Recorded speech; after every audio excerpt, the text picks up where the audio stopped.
Սրբազան ժողովուրդը երկու անգամ փաստացի ցույց չտվեց, որ դուք գնաք, 3 անգամ, բայց դուք ցանկանում եք գնալ։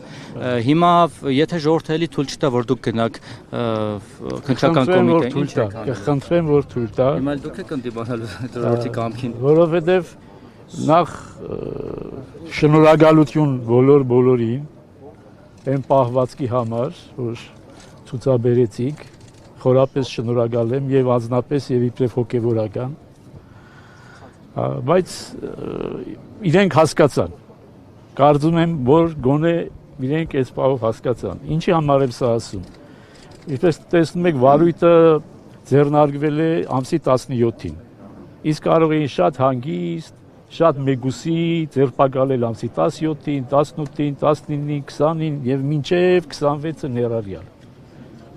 Բայց իրենք կամ գիտակցաբար, կամ անգիտակցաբար, ես ավելի հակված եմ առաջինին, որ ցույց տան նաեւ իրենց ուժը մայրաթորի պատերիցներ, իրանք չպիտի որ չիմանային, օպերատիվ տվյալներ չունենային, որ այսօր նախատեսված է քահանայից ժողով, եւ դժվար է չիմանային, որ ես արդեն քանի տարի է, 20 տարուց ավել է, այդ քահանայից տարեկան ժողովի կոորդինատորն ու պատասխանատուն եմ եւ նախագահ վեհապար Հայրապետի կողքին ադենապետն եմ։ Շատ լավ գիտեի, բայց ինչու համար որոշել էին ամսի 27-ին այստեղ այս մասկի շոուն կազմակերպեցին, չստացվեց, շնորհակալ եմ ինչպես ձեզ, բոլորիդ քահանաներին, ժողովրդին, իմ հոգևոր եղբայրներին, վեհապար Հայրապետին, իմ մասնավորի իր հայրապետական բարձր պահվածքի համար, հիմա իրանք հասկացել են եւ նահանջել են։ Եվ դրա համար ավելորդ է այլևս թույլ տալ, որպես իրենք երկրորդ ինչ-որ հարձակումը թույլ տան եւ երկրորդ անգամ պղծեն մայրաթորի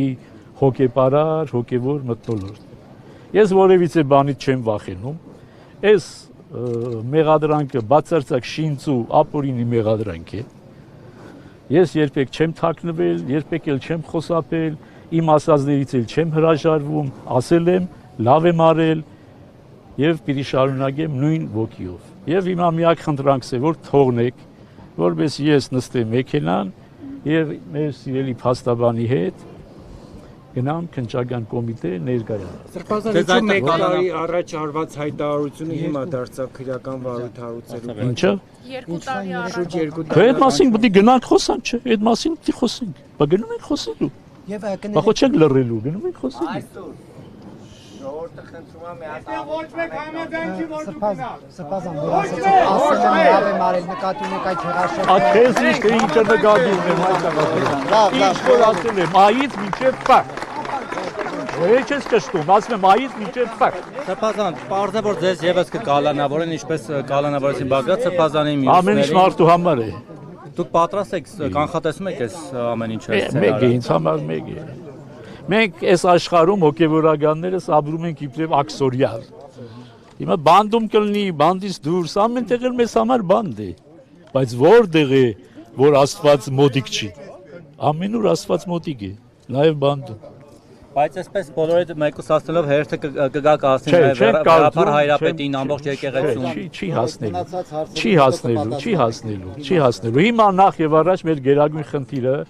եւ մեր բոլոր հոգեվոր եղբայրներով վեհապար Հայրապետի գլխավորությամբ մենք մեր գերագույն խնդիրը ձեր օգնությամբ, ձեր օժանդակությամբ, առանց ձեր օժանդակության ոչ մի բան չենք կարող անել, հա, այս ճակատամարտը հաղթել ենք։